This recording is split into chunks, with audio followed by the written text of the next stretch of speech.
মানুষ কারো কাছে গিয়ে সাহায্য চায়, এটাও শিরক। সাহায্য চাবো কার কাছে? আপনি যার কাছে যান, গিয়ে দেখেন রাতের বেলা ও চায় কার কাছে? ফিরআউনের কাছে তার অনুসারীরা সব সময় কিছু না কিছু চাওয়ার জন্য তার কাছে যাইতো। কিন্তু ফিরআউন রাতের বেলা পাহাড়ের চূড়ায় উঠে কার কাছে চাইতো? মানুষ মানুষের কাছে গিয়ে ধর্ণা ধরতে পারে না, কেননা কোনো মানুষের দেওয়ার ক্ষমতা নাই, আছে নাকি? যার কাছে যান, যেই নেতার কাছে যান, ওই নেতাও চায় কার কাছে? এখন তো আর নামাজের মশলাও ছাড়ে না, ঠিক কিনা? কথা খায় না, এখন নামাজের মশলা ছাড়ে।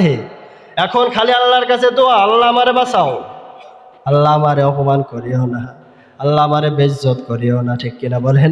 কার কাছে চায়? কার কাছে চায়? ও কারো কাছে চায় না, ও রাতের বেলা আল্লাহর কাছে চায়। এই জন্য আমরা কোনো মানুষের কাছে কিছু চাই না, ঠিক কিনা?